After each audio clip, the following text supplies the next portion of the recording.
Already last week. Jamie's granddaughter. Oh, goodness. And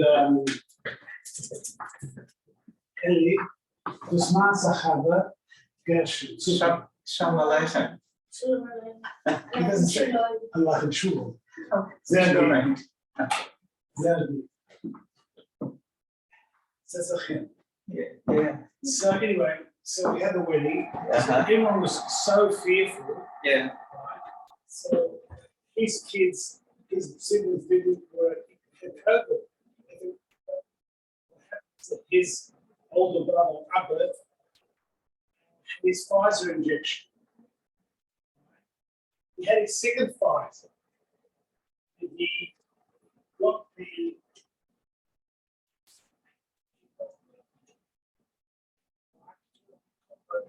Yeah. He got the COVID on the weekend, so the doctor said it's about a week to 10 days until the thing kicks in. So his difference. Sorry? His difference. They're They're in that isolation. It's mother. The mother's because of this.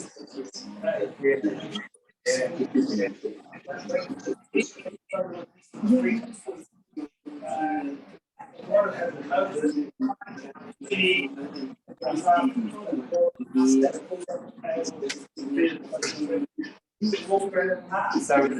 What's going on there? I don't know how. Is your friend big? Oh, yeah. But his classes didn't tell him he's got something there tested positive. Oh. Hello. I can hear everything that's saying on the video.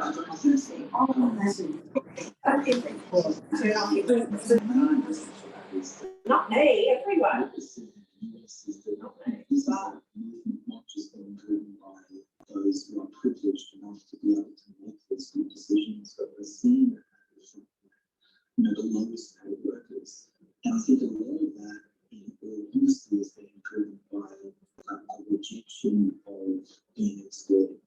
So if you have to hold down 3 jobs just to pay your rent, that creates extra pressures in that system. So thank you in this area. We don't need to worry about that quite as much, although to raise we have seen a bigger impact on women, and particularly those who are underemployed or whose employment is a little bit risky or less secure.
Not all?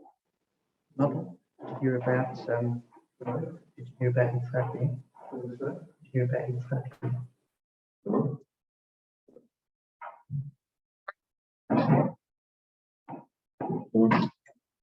Pretty good.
Girls, let me put it online. Bria heard, she must have heard from the daughter. And then the daughter said the wigs will be closed for the next week. The what? The wigs will be closed for the next week, and I mean, it just, we'd got around. Never. Had a special tilling for him last night, apparently, so that made it pretty bad.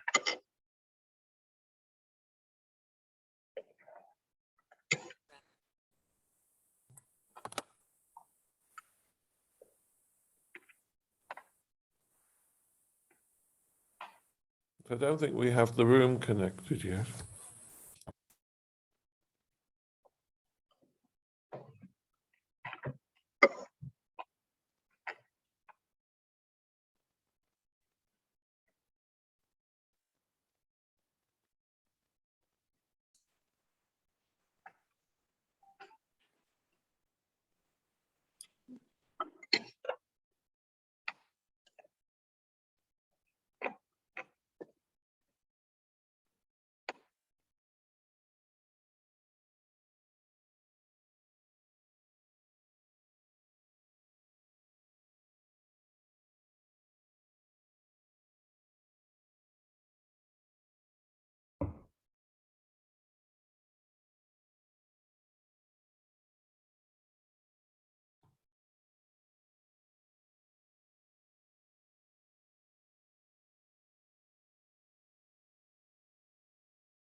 Hello, good morning to our listeners. It's all right. I'm here in the Beit Midrash with 7 ladies, and we have 15 more who are joining, or 14 more joining us online. 15. Speak too soon. Oh, thank you so much, Debbie. Sorry, next time I will go past Ray's office on the way in. Well, it depends. It's all right. I'm going to share screen because I have people online as well. So then we'll get started. Apologies, just getting used to the Beit Midrash, internet, etc. So forgive me for starting late online, and forgive me for being busy with the computer. For those of you in person, very excited to have people both in person and online, and happy to have more and more women come in when they feel ready. And until that point, we'll continue doing a hybrid. So I'll try and look both ways. So forgive me if I look down, if I look up, left, right. Okay. 1 moment. So while I'm just setting up the share screen, obviously we're in Parsha Vayishlach, another parasha full of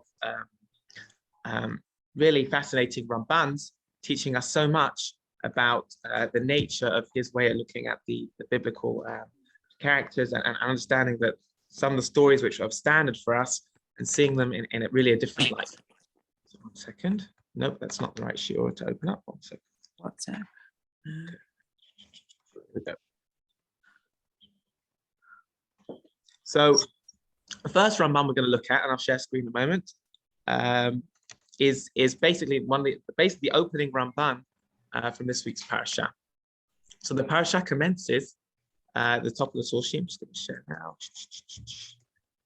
Why is it not sharing? Let's try again. There we go. Screen share. Excellent. Okay. So we find ourselves by Yishlach Yaakov Malachim, the first source. By Yishlach Yaakov Malachim lefanav, and Yaakov sends messengers before himself, in front of him. El Esav Achiv, to Esav, his brother. Of course, Torah is emphasizing specifically it's his brother who's coming to meet, even though he's so scared. Arta Seir, stay Edom, to the land of Seir, the field of Edom, meaning Esav's town. By Itzav Otam Lemar, and he commands these messengers, saying to them, Kol Tomru Ladoni LeEsav. Right, again, in contrast to the first pasuk, the narrator calls Kadosh Baruch Hu, and the Torah calls him Esav Achiv, his brother. Here, when he's talking to him personally, he says Ladoni LeEsav, to my master, because he's changing the relationship. And Rambam will reference that in a moment. Ko Amar Avdecha Yaakov. This is what you should say to Esav. So says again, Eved. He turns himself not to his brother, but to his Eved. So says your servant Yaakov. Im Lavan Garti Be'echar Right, I've been living with Lavan, and I've delayed until now. Vahili Shav Chamar, and I've had oxen and donkey, son, Be'eved, B'shivcha, right, all the masses of wealth. But Eshlacha, and let me send to you, Lahagid Ladoni, to tell my master, meaning his older brother, Limtzochen Be'enech, that I should find favor in my eyes.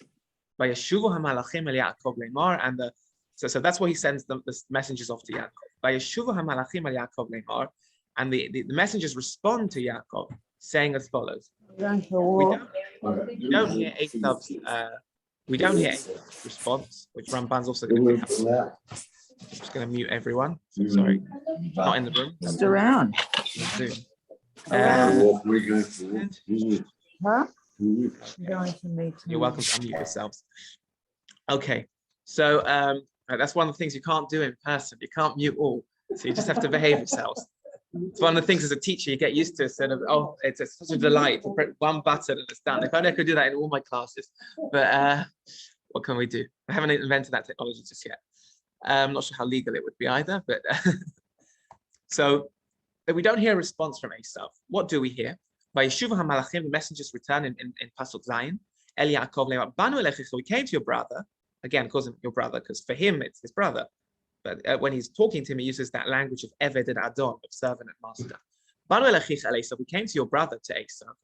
V'gam Holech Likratcha, he's going towards you, but he's coming towards you. But Arba Me'ot Ish, 400 men are with him. What's Yaakov's response? He sent off a messenger and he's received nothing in return. Just basically a horde of people coming towards him. Vayira Yaakov Od, and Yaakov was terribly afraid. Vayetzelo, and he was disturbed. So what does he do? He has to take action. He divides the camp, the people who are with him, and the flock, and the cattle, and the camels, into two camps. And we know that Yaakov gives this great tefillah to Kadosh Baruch Hu to help him as well. So he sent a gift of Doron. He's done preparations by splitting the camp into two, and he also does tefillah, which we'll also look at. What is going on here? What is this story? So Ramban, this is the first Ramban on the Torah picks up on it. He says as follows: Nichtava Parsha hazot. This Parsha was written, meaning the story in the Parsha, l'hodia, to inform us, ki hitzila Kadosh Baruch Hu et avdo, that God saved his servant, uga'alo, and redeemed him, miyad chazak imenu, from a hand mightier than he. Vayishlach malach ve'etzleo, and sent a messenger to save him. So point number one Ramban makes is, what's the point of this? The idea is to show that Kadosh Baruch Hu decided to save the weak from the mighty. Again, in this story, Yaakov is very much the weak one. Esav with the horde of the army. Yaakov's traveling alone with his people, but not with an army, but with family, with children, mothers, right? Rachel was presumably pregnant at this time, or thereabouts, with Binyamin. Perhaps not yet, not clear, but clearly, he was the weaker, the force here, whereas Esav was coming with 400 men from his hometown to meet him on the way. So what's the point of this? So Ramban's first explanation is fascinating. Simply l'hodia, to inform us that Kadosh Baruch Hu saved his servant from that mighty than he. Again, it's this idea about the Torah telling us, is about, often in Torah, and this comes to a real climax we'll see in a few weeks, or when we talk about Yetziat Mitzrayim, the Exodus from Egypt, quite how the Torah talks about the power struggle and the balance or imbalance of power, and how Kadosh Baruch Hu was able to turn things on his head. And the idea that Yaakov was able to escape this event unharmed is just an incredible point in of itself. That's what Ramban's first comment is. But he goes further. V'lamdenu od, the second paragraph there in Ramban, v'lamdenu od, and to teach us in addition, shehu lo batach b'tzidkato, that Yaakov did not rely only on his righteousness, v'hishtadel b'hatzala b'chol yecholto, and he was mishtadel, right? Hishtadel, he tried, he made an effort to save himself, but kol yecholto, through every ability that he had, like yachol, to be able to, in every ability. The point here being that he didn't rely simply on the fact, I'm a tzaddik, God will save me. That's why I call this section the hishtadlut of the righteous, right? Hishtadlut is a term we use in Jewish philosophy, really, to be a person has to make their own effort. And you can't just rely on miracles. And somchin hanes, we don't rely purely on a miracle, but we actually have to make our own efforts as well. And so this story teaches us that in many respects, Yaakov did hishtadel b'hatzala b'chol yecholto. He did his hishtadlut. He did his effort. He made his effort to the best of his abilities. And that is also important. And it's certainly a paradigm for us that, we think, oh, we're righteous, we're okay. Even Yaakov was not sure of his own righteousness. And still he had to put in his own effort and not to assume, oh, I'm a tzaddik, God will just save me automatically. And we've spoken about that in the past. For those of you who joined us on Zoom, not in person yet, but those who are in person now, we spoke previously about that idea that for Ramban, there's the natural order of things. We'll see this again. And a tzaddik has the protectia, right? Has that automatic pass, right? Oh, he has a friend that high who can help him out, right? Or, you have a brother who works in government who could help you get in, or, if you're somebody coming to learn in the Beit Midrash and you need help in the visa department or whatever it is, we all have our own, friends and places. But the idea of a tzaddik is essentially that you have friends in high places, the ultimate friend in high places, who can bend the rules for you. And that's how Ramban sees the idea of that. But even so, says Ramban, Yaakov did not assume I have an automatic pass, and he did his hishtadlut. He did his part, b'chol yecholto, to all his ability. But Ramban goes further, and in fact, he's going to be critical that perhaps Yaakov went too far. We're in the second paragraph here, v'yesh ba'od. V'yesh ba'od remez l'torah. There's further hint for future generations. And this touches on another fundamental point of Ramban. Maaseh avot siman labanim, that the actions of the father act as a sign for the children. Again, that somehow the patriarchs and matriarchs, the avot imahot, their actions either influenced or were a paradigm for us. So he says, V'yesh ba'od remez l'torah. There's a further message for future generations. Ki kol asher ira la'avinu im Esav achiv. Everything that happened to our father Yaakov with his brother Esav, ye'era lanu tamid im bnei Esav, will in turn happen to us always with Esav's descendants. And we know that Chazal in general identify Esau's descendants to be Rome or typically the Christian Empire, but specifically Rome, who destroyed the Second Temple. So he says it's a paradigm and a good lesson for us. And it's proper for us to hold on to the way of Tzaddik, of Yaakov, that we should prepare ourselves in these three ways. In the same way that Yaakov prepared himself in three ways. Litfila, to pray to Hashem.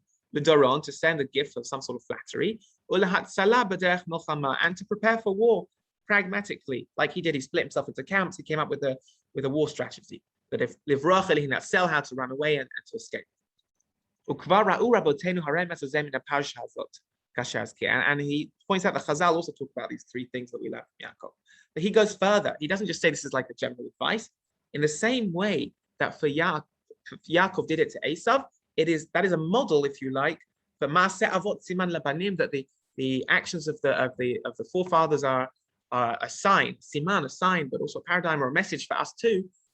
This is how you prepare yourself in war with Esav, or when you get into conflict with Esav. So that balance between to daven to Hashem, Doron, some sort of politics, a gift, or some sort of good PR, good politics, and also Hatzalah b'derech milchama, salvation in a way of if things get ugly. But as I said, we're going to see in a minute, Ramban is a little bit critical, as we're going to see in the next paragraph. So the third paragraph, El Esav. So those three things apart from Tefillah? So the first one is Tefillah. Yeah. Number one was Tefillah. Number two is Doron, gift. You can call it flattery, but we're going to see Ramban thinks he went a bit too far by being over flattering. And Hatzalah b'derech milchama, and to be pragmatic about how to save yourself if things get ugly. Right, that's exactly what they talk about. Vayachatz, he says he divided it into two. He said, okay, because who knows if my gift will work, if God will answer my tefillah positively, we've got to prepare for every eventuality. And he goes, so the next paragraph, Ramban goes further. So why is he sending, though, messages to Esav? So it seems that he's sending messages to Esav because he is coming back from Haran to Eretz Canaan, and he's inevitably going to meet Esav on the way. But Ramban, who we're going to see now, is critical that Yaakov went a bit too far in his initiating everything. And that's simply based on his understanding, perhaps, of the geography as well. So we're going to learn a little bit here in the next paragraph, beginning El Esav. So El Esav achiv artz seir. So what happened? Ramban explains that what happened. It says in the pasuk, Vayishlach Yaakov malachim lefanav. He sent messages in front of him. He wasn't there yet. To Esav, to the land of Seir, artz seir, to the land of Seir. In other words, Yaakov wasn't at the border. He sent ahead in that direction. So Ramban explains what's going on here. And we're going to see he criticizes Yaakov. But Avur, Heyot, Negev, Eretz Yisrael al Yudei Edom. Since the south of the land of Israel is next to Edom, which I guess we could look at being just where Jordan is today, Edom. Va'aviv Yoshev Be'eretz HaNegev, and his father Yitzchak, who he's going back to now, is dwelling at Be'eretz HaNegev in the south of Israel. Yesh lo la'avar derech Edom or Korov Misham. He's inevitably going to have to pass the area of Edom where Esav lives, or close to there. Al Kain, therefore, pachad, he was scared. Ulai yishma Esav. Maybe Esav will hear. In other words, he wasn't actually going to pass through Esav's land. He was going to go near there. And as a result, he was scared that Esav would come. V'hikdim, and he took the first step. Lishloach elav malachim la'artzo, to send messengers to his territory. Ukvar tafsu chachamim alseh, and the sages were tofes. They caught him for this. They caught him out for this. In other words, they criticized him for this. Amru b'Bereishit Rabbah, as they say in the Midrash in Bereishit Rabbah, machzik ba'oznei kelev v'goleh. It's a pasuk from Mishlei. Mishlei, it says as follows: Amar lo kadosh baruch hu, God says to him, L'darko haya mahalech. The dog was going on its own way. It's a pasuk in Mishlei Kafah, but the analogy is that Esav was going on his own way. And you invited him. And you tell him, in other words, Esav was minding his own business, and you stir things up by even basically bringing up old family feuds. In other words, what's the Medrash going here? We'll see how Ramban expands upon it in the next paragraph. The Medrash says, he was going on his own way. and you stirred him on. You sent him a direct message. Maybe you should have let bygones be bygones. You should have let it go by the wayside, and you didn't. You stirred it. You reminded him. But Omer lo kom avtach, it was silly to prod the dog. You don't prod a sleeping dog. Okay, you tiptoe past the dragon, right? You don't. That's how all the good fairy tales go. You don't wake him up and give him gifts. Va'al dati, and we go on to the last paragraph now in this section. Va'al dati, in my opinion, gam zeh yirmos. This will also allude to the fact the same way that we also began our fall, our demise at the hands of Edom. In other words, because we talk about how Esau's descendants are typically identified with the Romans who destroyed the Second Temple.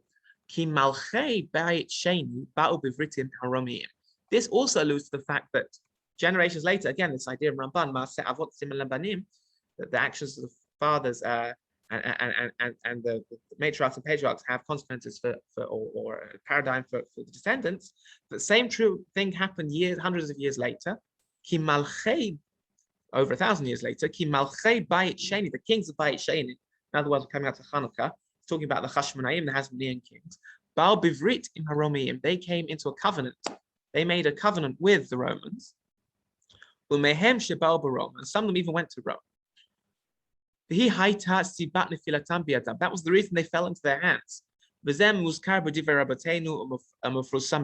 it's mentioned by both Chazal and also the Sfarim here. He says Yosifun, that's a reference to Josephus Flavius.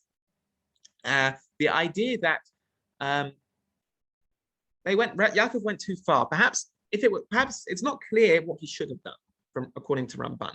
But what he shouldn't have done was initiated so far ahead. He should have let it go by the wayside. But what Ramban does see here is a model, if you like, for that which is to follow hundreds and hundreds of years later, over 1,000 years, by the fall of Bayit Sheni, the fall of the Second Temple, where people get too friendly and chummy up, become very good friends with the Romans, and as a result, they think, we're okay, and we know the opposite happened. It's quite clear Ramban is critical for. Ramban doesn't give the exact alternative, but what's very clear from Ramban here is that he went too far. Particularly, I emphasize the word v'hikdim.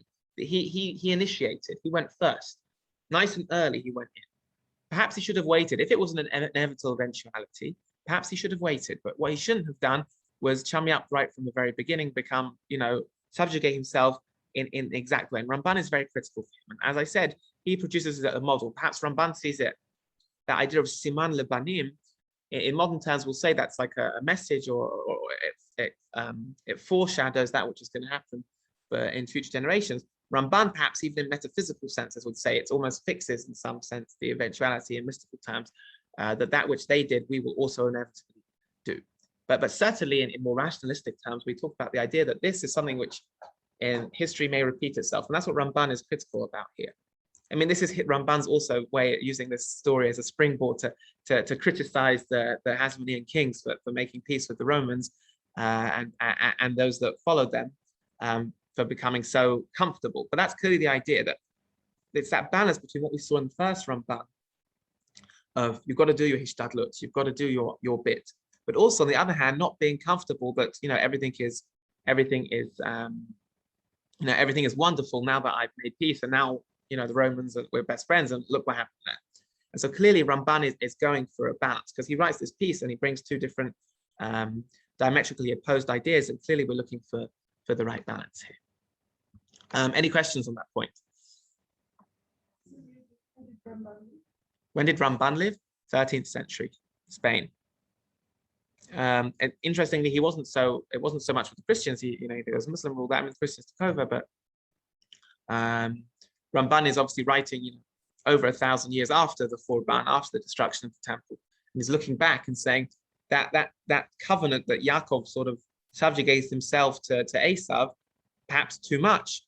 We saw later on in our history, years and years later, the end of the Second Temple, right, the beginning of the 1st century, CE. That's exactly what happened. So is it the preparedness that's the part of Right, it's fascinating. The preparedness, but it seems that his issue that's why I emphasize the hikdim, that he went nice and early, and he went, I'll just hop on the way, because there's a contrary midrash, the midrash that he also quotes another way, which says, you don't you don't wake the Yeah. guard dog Yeah. if he's asleep. In other words, leave him be. And if he wakes, he wakes. So it's a preparedness, but it wasn't just the daron, it was the way he did it, the way the bowing, etc. It was perhaps the sense of security. Oh, I'm okay now. I've done it and now I'm okay. It was that sense of security. Never to be lulled into a false sense of security. You do your hishtadlut, but on the other hand, hishtadlut isn't everything. And it's understanding that important balance. So let's go on to later on in that same story, because I think the story continues, and I've emphasized a lot of it, but it's such an important story, both for understanding Ramban, but also for understanding the Parsha. Ko Tomrun, the next section, what I call Yaakov's fear. Ko Tomrun ladoni le'esav, ko omar avdecha Yaakov. So Rambam picks up on this language of my master, the servant. Tziva otam, he commanded them. Sheyomru ladoni le'esav anach. They should say, we are here to see our master Esav. Again, that language that we picked up on earlier. Shelo, we're his. Or shluchim elav, or we're messengers to him. V'lomar lo, to tell him, ko amar avdecha Yaakov. So says your servant Yaakov. V'doma lo b'parsha lemiata. And the question is, who are we shayach to? What is our purpose? So he wanted it to be very clear that our purpose is to go to. Yeah, sorry. Susan, right? Yeah. Just wondering whether, would I sort of take it seriously that Yaakov would present himself that way? I mean, did he really believe that Yaakov would see himself as servant, as subordinate to him? I just repeat the question. So Susan's asking, would they really have taken it seriously? The fact, would they really have seen Yaakov as subordinate to him?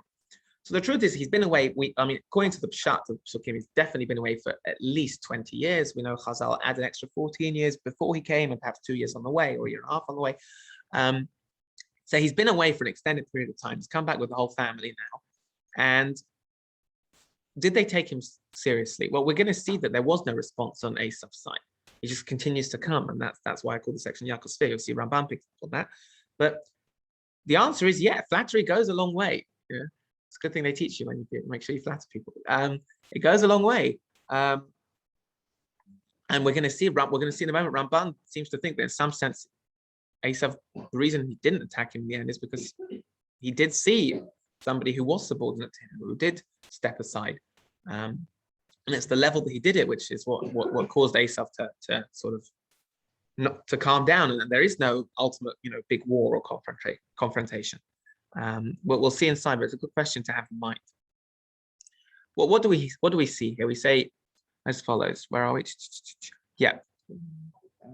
Parsha, right? Thank you. It's the second line there. It seems similar in our Parsha Lemiyat. So what does it mean? Ladoni. It doesn't mean you're supposed to say we are to Esav. He's picking up on the fact, just the technical point here about the Lamed. La'adoni la'esav, that it means that we are shayach, we belong to him in some sense. O shekaru Yaakov b'fneihem adoni Esav, or he's saying in front of them, l'haziram shelo yizkaru afilu shelo b'fanav rak derech kavod. This is all to warn them that they should not talk anyway in Esav's presence other than derech kavod, in respectful manner. Birotam ki adonam koreh oto adoni, because when they see their master, they call him adoni. For da, and no, this is the important point, the second paragraph there. What's the reason for all this? And this goes on to Susan's point. This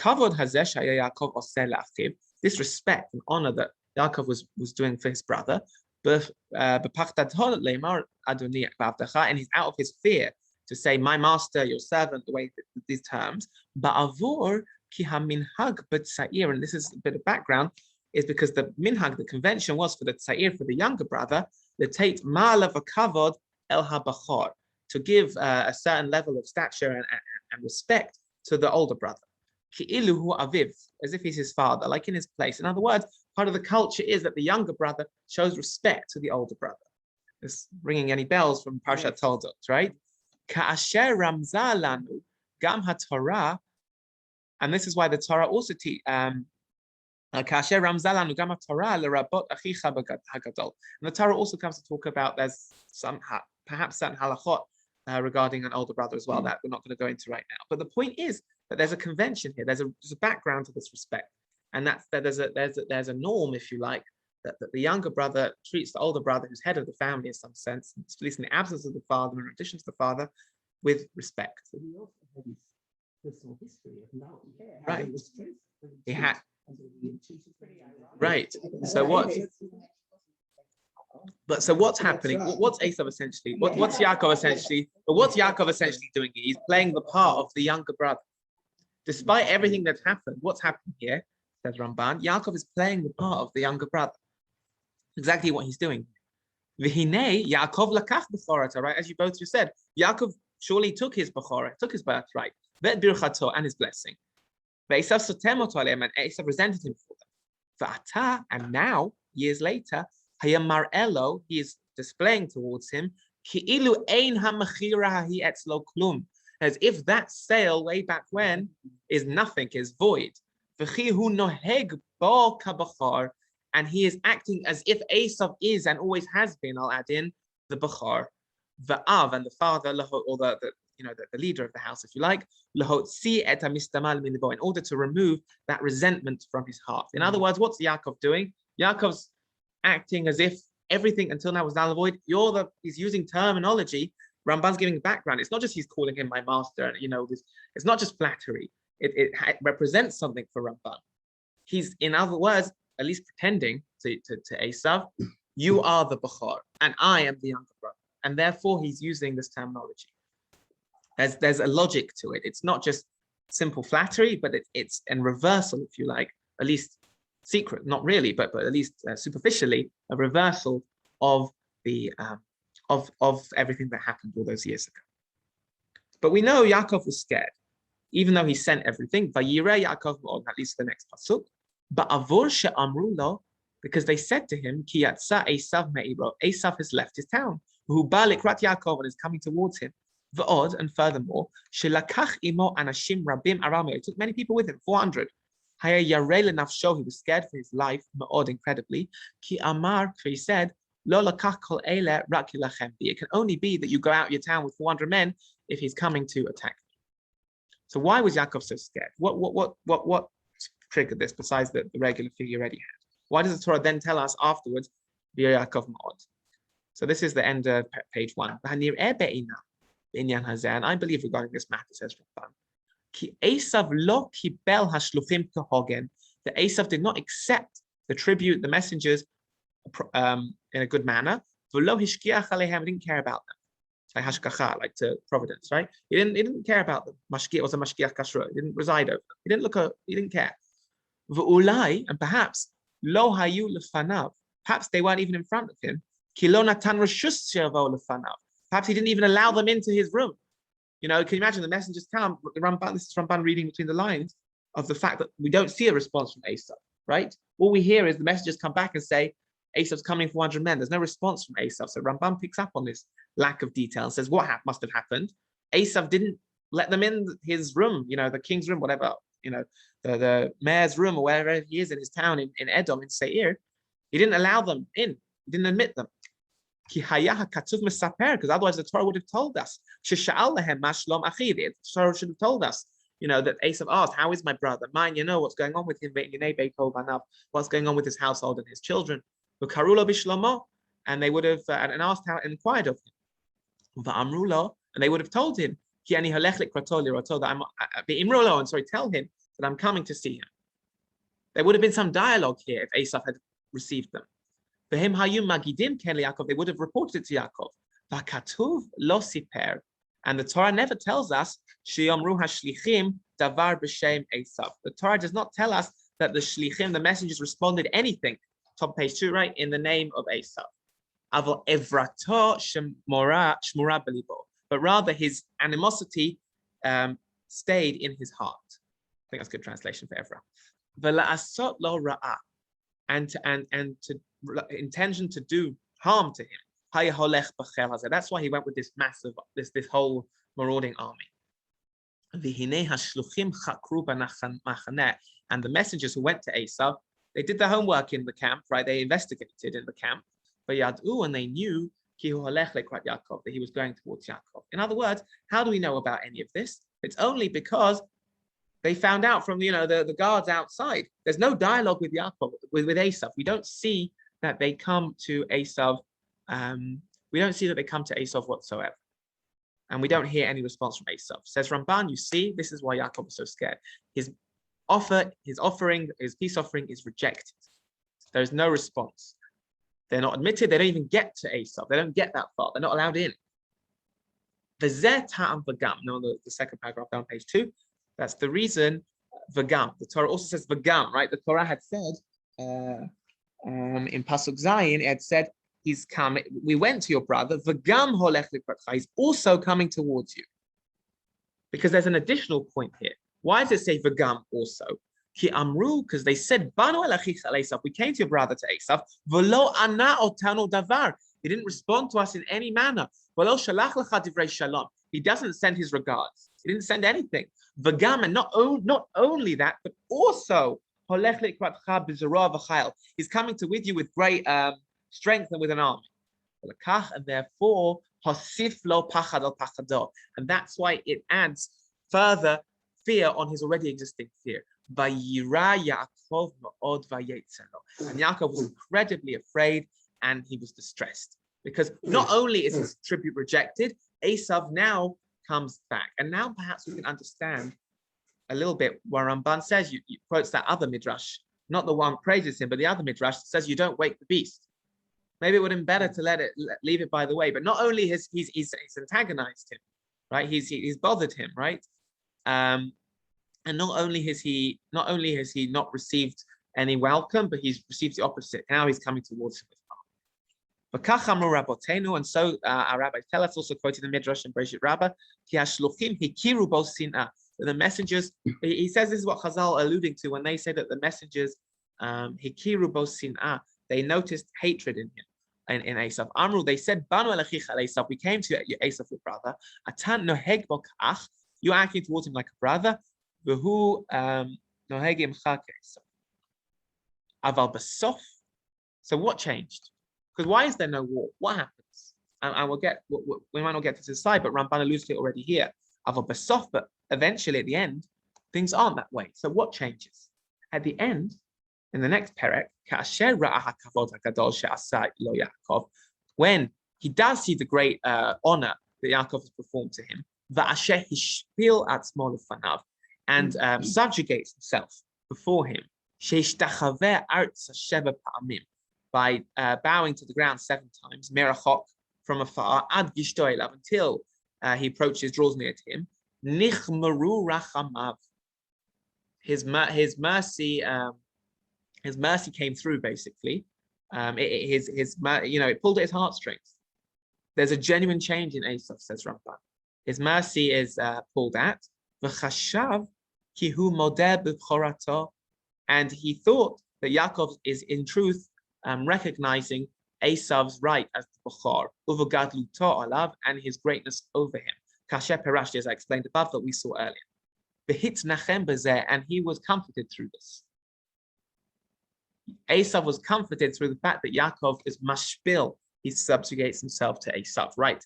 We said that there was a reference to the fact that he calls him Adoni, which means because you are the Bechor and I'm the Eved, I'm the younger brother, you're the older brother. Because the hearts at the end are God's to be turned in any way that he wishes. In other words, there's a fascinating point here at the end that he throws in, but sometimes some of the most beautiful Rambans are these throwaway comments he gives out of context. But that's why I'm so happy I brought it, is that at the end of the story, Esav doesn't attack him, despite this whole build-up Ramban's made that he not only does he reject the tribute, but he also comes at him with men. Why does it change? Because he sees what he thinks is genuine change in Yaakov. Obviously, Yaakov understood that he's supposed to get the Bechor because his mother had the prophecy at the beginning of Parsha Toldot, but still, Esav doesn't attack him because he sees that Yaakov subjugates himself, or appears to be subjugating himself before him, and therefore, nichmaru rachamav.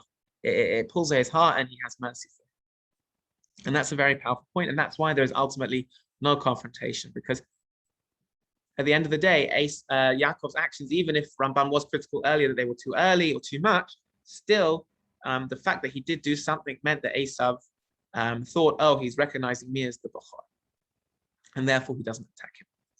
But Yes, Debbie. Esav can say to himself, well, maybe this action against the deal we made about me being the Bechor, but it doesn't change that Yaakov's blessed. So, right, Debbie's asking that might explain that he's undoing what he's selling of the birthright, but not necessarily the blessings. It seems that the two are tied together, that Esav is the Bachar and therefore he merited that blessing. I mean, there's different explanations about it. We spoke about last week, or 2 weeks ago rather, how in Ramban's view, when Yitzchak gave that blessing to Esav, that was 100% all the blessings, which was meant for the Bachar. So at least in Ramban is consistent in his understanding that was always meant for Esav. So the two are tied together. That because he's the Bachar, that's the bracha he was supposed to get. At least in Ramban's thought. Not everyone thinks that way, but the two very much come together for Ramban. I want to look a little bit now just at the tefillah that Yaakov gives, that prayer when he hears what's going on. He hears, okay, not only has the tribute been rejected, but now he's coming towards him. And that's why Ramban says, that's why the Torah says v'gam also. So that's the next section, the power of prayer. It's a beautiful prayer. And then there's also songs that have been put to the words Katonti B'kol HaChasadim, Yonatan Bazel. For those who know, it's a great song. I've been listening to it this week. So look at this beautiful prayer, this tefillah of Yaakov here. In Bereshit Lamed Pasuk Yud. Vayomer Yaakov says, so he's split the camp, he said the tribute, it's not what the tribute's not worked. So he turns to tefillah. So Yaakov says, Elokei Avi Avraham ve'Elokei Avi Yitzchak. The God of my father Abraham and the God of my father Yitzchak. He first pulls out the strings of, Zchut Avot, the merit of the forefathers. Hashem, Ha'omer, like God who is telling me, Shuv l'Aretz Fa'olamad, return to your land and your birthplace, Beiti ve'mach, and I'll do good to you. You're the one who, in other words, he's saying, God, you're the one telling me to come back here. But this is all just the introduction. In other words, God. Katonti, and we're going to talk about that word in a moment. Literally, katan, small. I am smaller, mikol chasadim, from all the kindnesses, mikol ha'emet, and all the truths, asher asita et avdecha, which you have performed to your servant. Kiv makli avarti hayarden, for I crossed the Jordan River, hazeh. I could cross this Jordan River on my own, simply with my staff. V'ata, and now hayiti shnei machanot. Now I'm so big, I can be split into two camps. Right? Katonti, we're going to talk about that word in a moment. Hatzileni na, please save me. Miyad achi, from the hand of my brother. Miyad Esav, from the hand of Esav. Ki yarei anochi, because I'm scared of him. I'm scared of him. Pen yavovi kani el malvanim, lest he come and smite me, mother with children. V'ata amarta, and you're the one who said, Hey tev etivimach, that I'll surely do good to you. V'samtiet zaracha k'chol hayam, and I will place your descendants as numerous as the sand on the sea. Asher Yosef Emirov, who cannot be counted due to their abundance. That's his tefillah. Simply, I'm scared. But there are a few elements to it.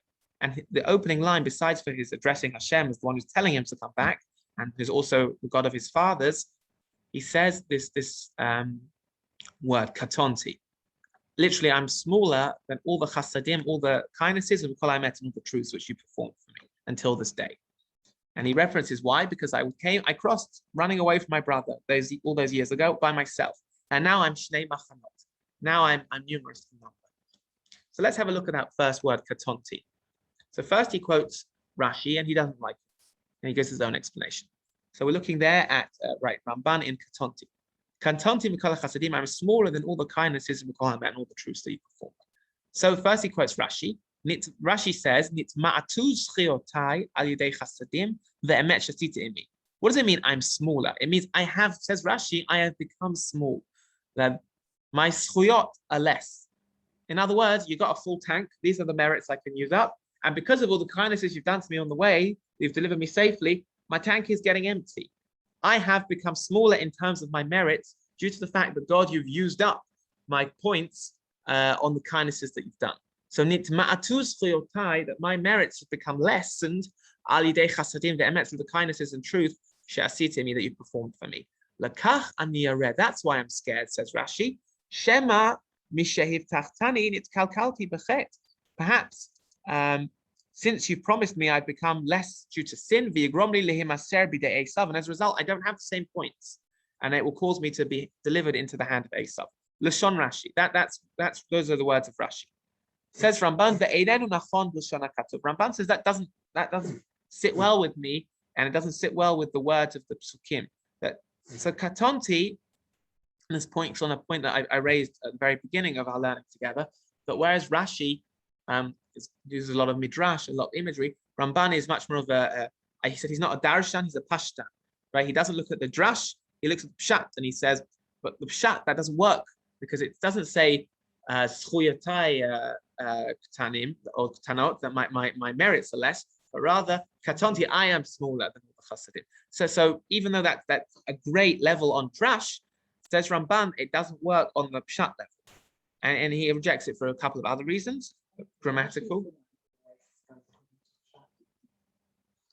So Rashi will bring a lot of midrashim. Sometimes Rashi thinks in plenty places bringing Pshat, but it's also a question of value, a system of values. You want to be true and authentic to the text.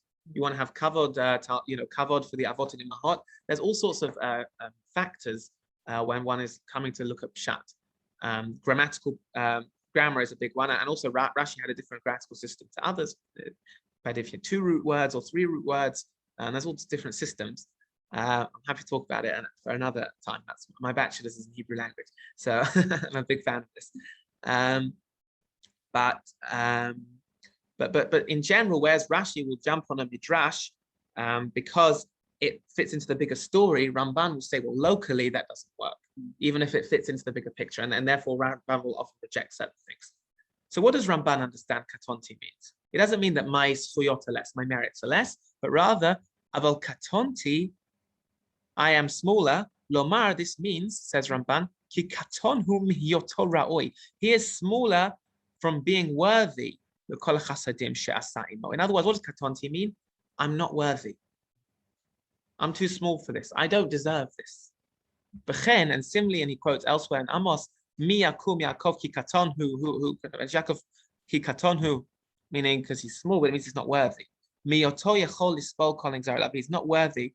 He doesn't deserve it. B'chen amru Bereshit Rabbah. He also quotes an opinion in the Midrash in Bereshit Rabbah. Katonti, what does that mean? Rabbi Abba Amar Eini Kedai, I'm not worthy. So in other words, katon, if we go back to that pasuk, katonti mikol hachasadim, says Ramban, it means I'm not worthy of this. It's not that it doesn't mean that in terms of points, my points are smaller, my point system is smaller, but rather it means I'm simply not worthy. I'm too small. I don't deserve such goodness. So he's not worthy of his family and his wealth, or is he not worthy of his protection when he's going to make case? All of it. I mean, already at this point, he's talking about his family. He's not worthy even of that, because the pasuk there continues. I crossed on my own, just with me and my staff. And now I'm 2 camps. So clearly at this point, he's saying all of it. I'm just simply not worthy for all of your kindness. Let's continue. But yeah, he knew. Yeah, sorry. He knew that is what he was going to be. He knew he had the bracha, but he says, even though he knew, I'm not worthy. In other words, it's not the same, if you like, it's not the quantitative, I'm not worthy of Rashi, that, my zchuyot, my merits are not enough. But it's quite simply more of a qualitative one, like, I just simply don't deserve this kindness. It's not a point of measure, it's just, I'm overwhelmed. I don't, Eini Kedai, as the Midrash said that Ramban brings. I'm not worthy. So what are these kindnesses? So we saw the Torah says, Mikol hachasadim or mikol ha'emet, from all the kindness and all the goodness. So what does that mean? So the hachasadim, the kindnesses, hema tovot, they're the good things. She'asa imo belo neder. Those are just simply the things that God did without a vow, without any sort of promise or assurance. The ha'emet, and the truth, hatova, that's the kindness. Asher hivticho ve'imet lo havtachato. That is the kind of things which God promised him, and ve'imet lo, and he ratified it for him by fulfilling his promise. That's why it's called emet. So chasadim are things that God never promised but did anyway, and the emet literally means truths, the truth, meaning when God did keep his word because God had promised that, I'll make you great, etc. In other words, what's he saying? Yomar, he's saying here, says Ramban, she'einenu ra'oi, he's not worthy, she'evtichenu, that he should even be promised anything by God. V'yaseh lo otan tovot she'evticho behen. He's not, Ramban is saying, Yaakov is saying that he's not worthy that he should be promised anything, that God should have to keep it. Neither that, nor any other good things. Rabot, the many things, that God has done with him over the years. All the prosperity and everything that might not have necessarily been given in a neder, in some sort of vow. And he is just simply not not worthy. With the death of Rachel and the Right. Yasser, etc. Right. And it's interesting, things don't continue to be so wonderful as we go down. But still at this point, he's simply saying, Katonti, he doesn't know what's ahead of him, but still he does tefillah. But he's right now he's facing annihilation. Or so he thinks. And he says, I'm not worthy of everything you've done until now. Neither that which you promised me. And it's important this chiluk, this distinction between chasadim and emet. That there's the emet, there are the things that God promises, and they're formal. And sometimes we'll see through Chumash that we that various characters pull on that element, and there's sometimes simply chasadim that I have nothing. I'll give an example. After the golden calf, what does Moshe Rabbeinu do? He says, Lama Yomru Mitzrayim Leimar, right? Why should Zachor Abraham, right? Yitzchak Yisrael Avadecha. Remember Abraham Yitzchak. Don't destroy Am Yisrael for the golden calf. You promised Abraham Yitzchak Yisrael Avadecha. Shenishbata lehem bach. You promised them, but Al Bet Zarachem, that you're going to increase their number, right? Like the stars in the sky.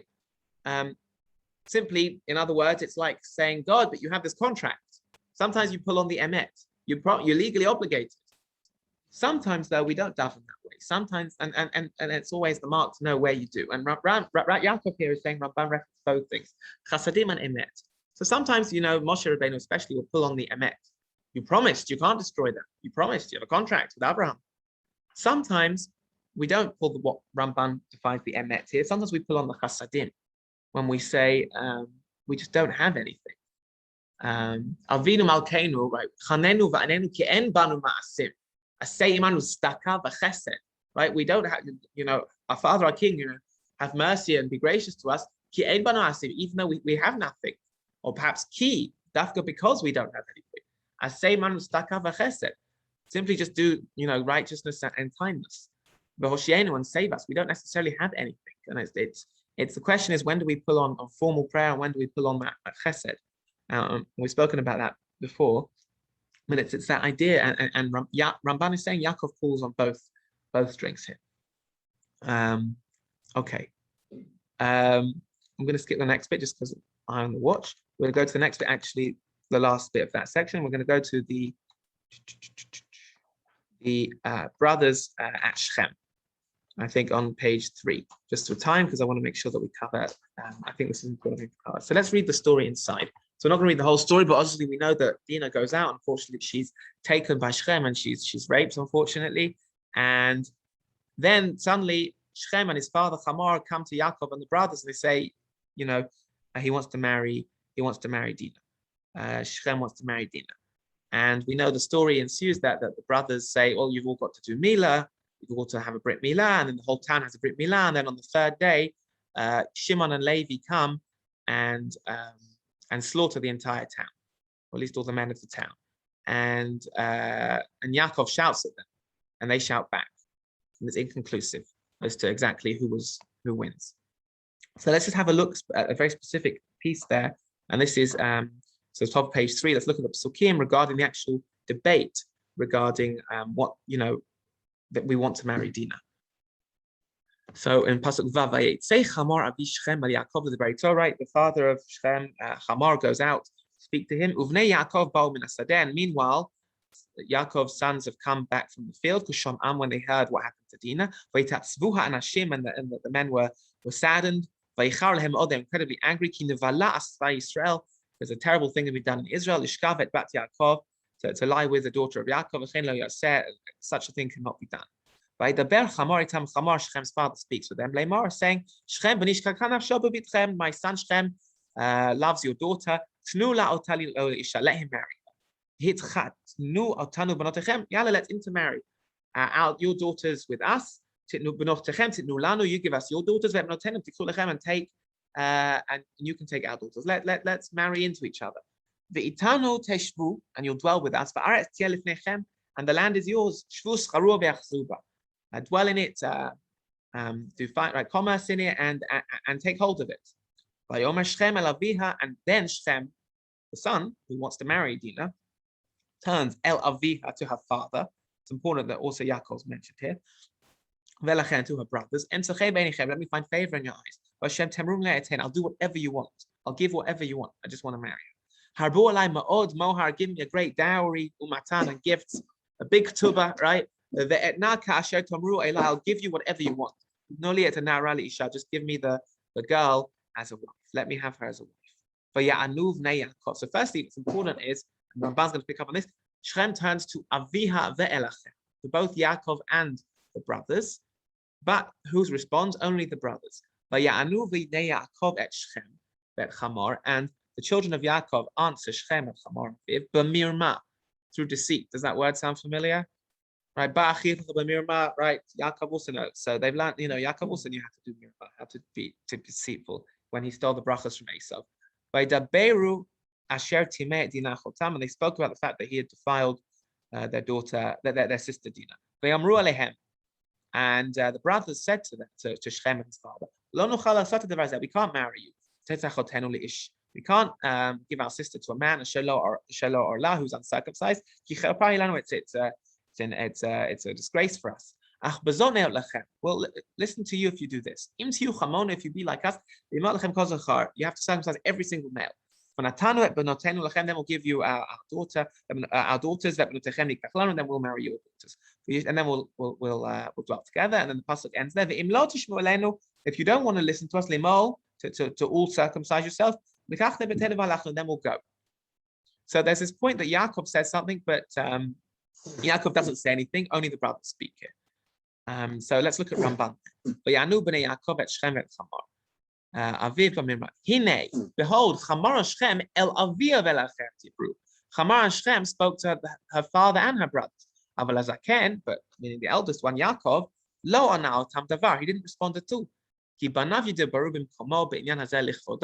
sons responded in his place out of honor for him. Because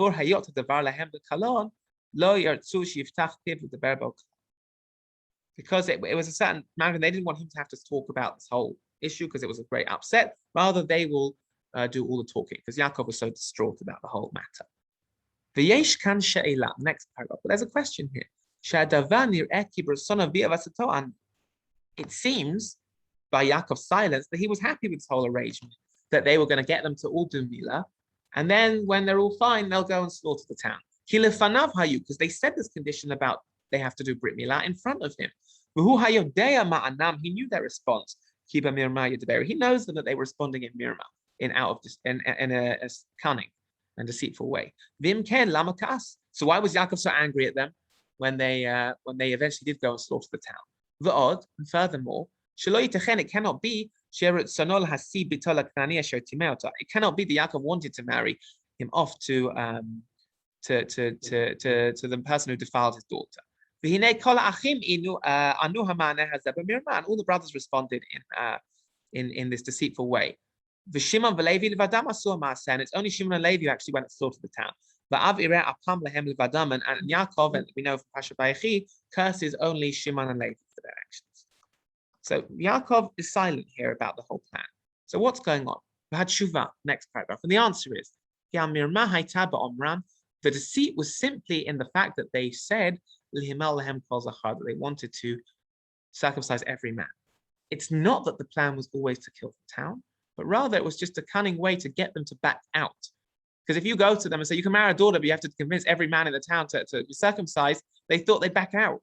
They thought they thought this is a great condition. Well, of course you can marry her, but you've got to, circumcise the whole town. They thought there was no chance it was going to happen. The whole plan, says Ramban, was not to go slaughter the town. The plan was them to say, okay, we can't agree to that. I'm sorry, should have thought. That was the plan, never to kill the whole town. And even if they would agree in some remote, reality, which actually did happen, if they will listen to the prince of the town, to Shem and Chamar, and they'll all become circumcised. Then what was the plan? They'll come on the third day, when they're still in pain, recovering.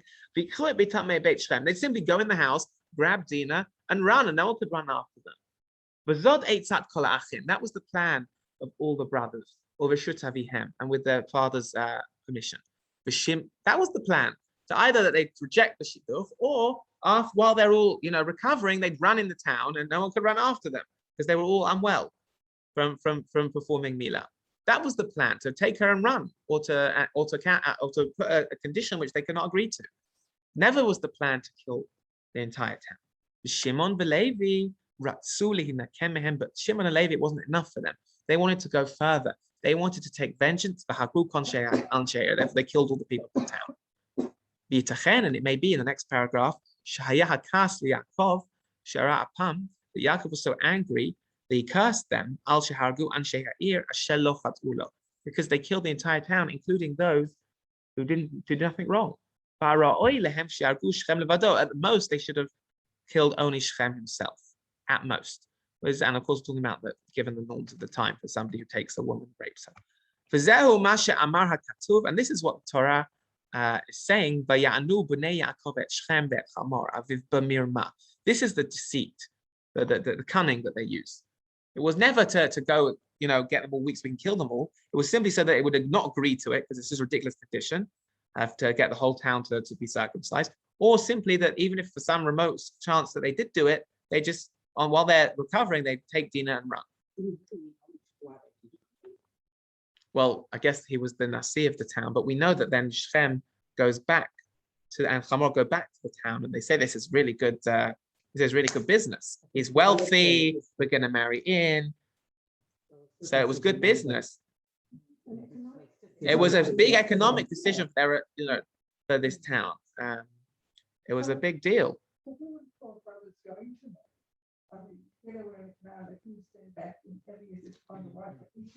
It's a good question. Who else the brothers would marry? But I mean, it's or they were married already. But presumably at this bit they were young. But it's very clear that that it wasn't going to be in these circumstances, and certainly not this awful man. So that was the problem. That was never part of the plan. It was they all agreed to make this cunning plan, but not to kill them, just so they wouldn't agree, or so that they could take her and run. But due to the evil thing they did. I've got an eye on the time, so I think we'll probably stop in one moment. But he does go on, and he says, how could they even do it? How could they even go and slaughter innocent people? And he goes on, and Rambam quotes there's various laws. He cites Rambam in Rambam's Halachic work, the Torah, who brings an answer. I didn't quite quote on the sheet. He gives a different answer inside, where he basically says because they saw the entire town as evil and worthless, and that's where they were wrong. And that's why Yaakov eventually has the last word. And Vayechi, at the end of his life, when he's blessing all the brothers, he curses Shimon and Levi for their actions, because there was room for cunning, yes, but to slaughter the entire town, that was never part of the agreement. And again, we see here a different reading, perhaps a story that we're familiar with. And Ramban says no, the Mirma was only ever that they wouldn't agree to the match, not that they wouldn't agree to the conditions, and then that would be it. Not or that if they did, they take it away, but that was never the plan. And now we understand why Yaakov's angry, and Yaakov said nothing because he agreed to that bit of the story, the conditions. He never agreed for Shimon and Levi going, and that's why Yaakov gets so angry. I guess we'll end things off here. It's lovely to be here in person. I'm very happy to continue the hybrid. I'll another pull just to try and say, and those who feel comfortable, we'd love to have you back in the Beit Midrash with us in person. A pleasure to be here in person, and have a wonderful day and rest of week, and looking forward to seeing you soon. Thank you. Thank you. Thank you. Shabbat Shalom. Thank you. Enjoy, everybody. Take care. Thank you. See you soon.